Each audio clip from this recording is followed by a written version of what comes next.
नमस्कार दोस्तों, स्वागत है आपका द ग्राउंड रिपोर्ट में। मैं हूं समीर आत्मन मिश्र। महाराष्ट्र में राजनीतिक लड़ाई बड़ी दिलचस्प होती जा रही है। एनसीपी गुट के बीच एनसीपी जो है नेशनलिस्ट कांग्रेस पार्टी, उसके जो दो धड़े हैं, यानी एक धड़ा शरद पवार का और दूसरा धड़ा अजीत पवार का। चाचा भतीजा हैं दोनों। अजीत पवार भतीजे हैं शरद पवार के। तो इन्होंने अजीत पवार एनसीपी के जो मूल एनसीपी है उसके विधायकों को तोड़कर लाए थे। बीजेपी के साथ उन्होंने सरकार बनाई महायुति गठबंधन में, जिसमें मुख्यमंत्री शिवसेना से टूटकर आए गुट के नेता एकनाथ शिंदे हैं। उसके बाद विवाद हुआ कि वास्तविक एनसीपी कौन है। यह विवाद सुप्रीम कोर्ट तक पहुंचा है और सुप्रीम कोर्ट ने फिलहाल इसका सिंबल, जो चुनाव चिन्ह है घड़ी, वो दे रखा है अजीत पवार को। लेकिन सुप्रीम कोर्ट ने यह कहा कि आपको ये सिंबल फिलहाल दिया तो जा रहा है, लेकिन ऐसा नहीं है कि आपको ये पूरी तरह से दे दिया गया है। अभी ये मामला कोर्ट में है, इस पर सुनवाई हो रही है, फैसला अभी नहीं होगा, लेकिन फिलहाल आप इसका इस्तेमाल कर सकते हैं। लेकिन इस्तेमाल इस शर्त पर कर सकते हैं कि आपको एक नोट लगाना होगा और ये बताना होगा पब्लिक डोमेन में कि ये मामला फिलहाल सुप्रीम कोर्ट में लंबित है। लेकिन हुआ क्या कि चुनाव के समय में एनसीपी अजीत पवार गुट को जब ये सिंबल मिला तो इसका सिंबल का उन्होंने जमकर इस्तेमाल किया। लेकिन ये जो नोट लगाने वाली बात थी कि ये आपको केवल कुछ समय के लिए मिला हुआ है, हमेशा के लिए नहीं मिला हुआ है, और अभी मामला कोर्ट में लंबित है, ये नोट उन्होंने कहीं नहीं लगाया। पूरा प्रचार प्रसार का काम उनका चल रहा है।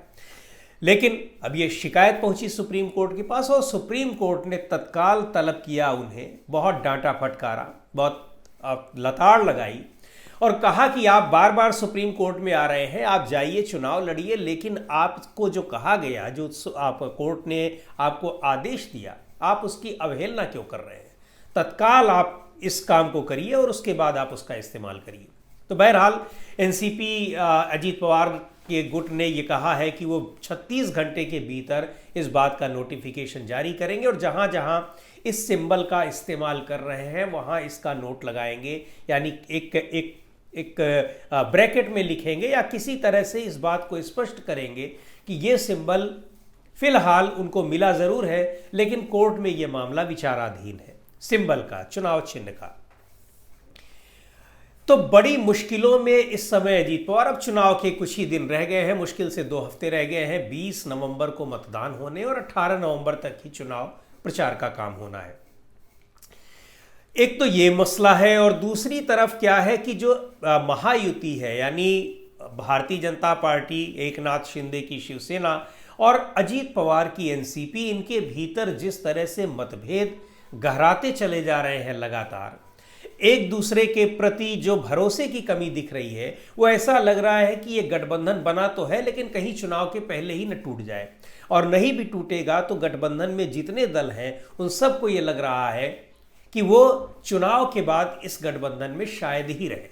भारतीय जनता पार्टी की कोशिश ये है कि ये इन गठबंधन के जो दोनों ये घटक दल हैं, अजीत पवार की एनसीपी और एकनाथ शिंदे की शिवसेना, इनको कम से कम सीटें मिले। एक और होशियारी भारतीय जनता पार्टी ने की है, दबाव डाला है। एक तो सीटें तो कम दी ही है, दूसरे अपने कई नेताओं को इनकी पार्टियों से टिकट दिला दिया है, यानी वो जीत कर आते भी हैं तो इनकी पार्टी के एक तरह से वो भले ही जीत कर आए शिवसेना एकनाथ शिंदे से और अजीत पवार की एनसीपी से, लेकिन वो एक तरह से भारतीय जनता पार्टी के होंगे। कभी भी बगावत कर सकते हैं, विद्रोह कर सकते हैं, ज़रूरत पड़ी तो भारतीय जनता पार्टी के पास आ सकते हैं। और एनसीपी और शिवसेना को, एकनाथ शिंदे को इस बात की पूरी आशंका है कि ऐसा हो सकता है। दूसरी ओर भारतीय जनता पार्टी जिस तरह से मनसे के, महाराष्ट्र नवनिर्माण सेना है राज ठाकरे की, उससे जिस तरह से उसकी नज़दीकी बढ़ रही है, महायुति में शामिल नहीं है लेकिन उसके उम्मीदवारों के प्रति जिस तरह की एक सहानुभूति है या एक लगाव दिखाई पड़ रहा है, वो लगाव भी इन दोनों पार्टियों के लिए और ख़ासकर एकनाथ शिंदे के लिए बहुत ज़्यादा खटक रहा है। ऐसा इसलिए क्योंकि राज ठाकरे के बेटे जहाँ से चुनाव लड़ रहे हैं, माहिम से, वहाँ अमित ठाकरे, उनके खिलाफ कहा था, वो सीट शेयरिंग में मिली है शिवसेना को, एकनाथ शिंदे को। इनसे कहा गया कि आप वहाँ पर उम्मीदवार मत खड़ा करिए, लेकिन जो वहाँ पर उम्मीदवार हैं वो 15 साल से लगातार उम्मीदवार चुनाव जीतते आ रहे हैं, उनको कैसे उनका टिकट काट दे। शिवसेना ने मना कर दिया। और शिवसेना, ऐसा बताया जा रहा है कि एकनाथ शिंदे चाहते थे कि राज ठाकरे के बेटे के पक्ष में उनको हटा लिया जाए या उम्मीदवार न दिया जाए, उनको महायुति का उम्मीदवार मान लिया जाए, लेकिन जो उम्मीदवार है वो नहीं माने। तो शिवसेना के भीतर भी इस तरह की एक नेताओं के बीच में उथल पुथल मची हुई है।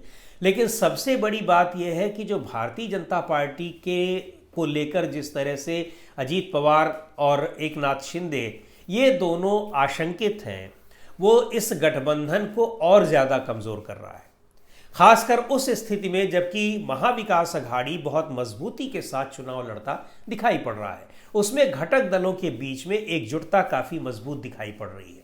राहुल गांधी, महाविकास अघाड़ी ने अपना जो एक साझा घोषणा पत्र जारी किया बुधवार को, हालांकि घोषणा पत्र भारतीय जनता पार्टी ने भी जारी किया, लेकिन वो महायुति का घोषणा पत्र नहीं, हो भारतीय जनता पार्टी का है, यानी वहां भी एकता उनकी नहीं दिखाई पड़ रही है।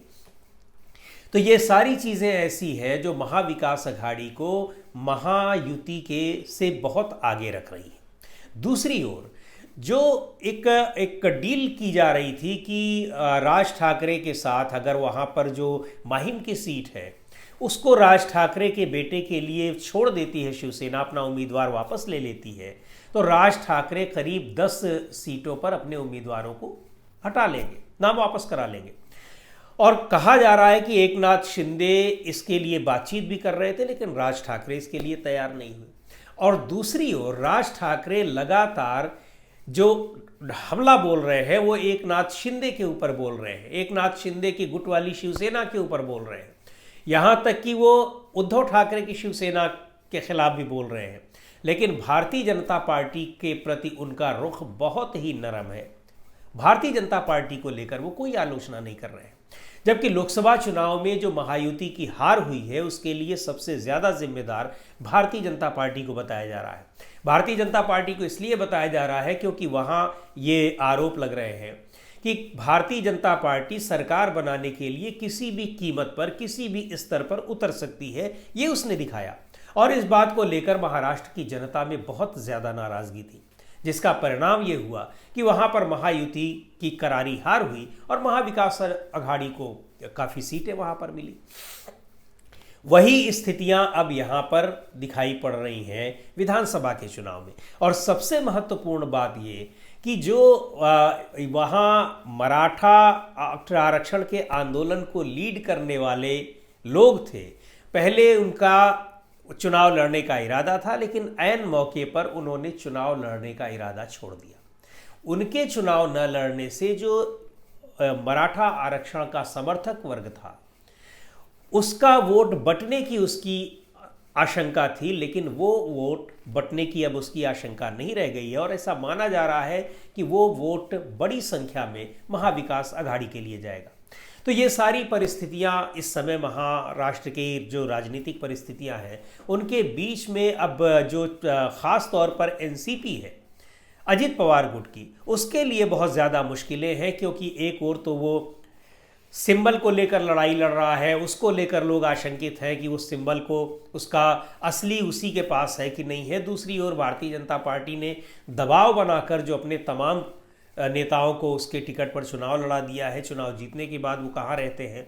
और उसके अलावा ये सभी घटक दल इनका आपस में महायुति के तौर पर ही बने रहेंगे और या फिर ये कहीं और जाएंगे, इस बात की आशंका केवल एक दल को नहीं है बल्कि भारतीय जनता पार्टी को भी है, एकनाथ शिंदे के शिवसेना को भी है और एनसीपी के अजीत पवार को भी है। और सबसे बड़ी बात ये कि एकनाथ शिंदे और अजीत पवार को ये डर भी सता रहा है कि भारतीय जनता पार्टी उनको पूरी तरह से खत्म करने के रास्ते पर चल रही है और ये आरोप वो लगा रही है। इस बात को लेकर वो आशंकित भी है, इसलिए आशंकित है क्योंकि पिछले 10 साल में तमाम राज्यों में जहाँ की क्षेत्रीय पार्टियों के साथ भारतीय जनता पार्टी का गठबंधन रहा, उनके साथ भारतीय जनता पार्टी ने ऐसा ही किया है।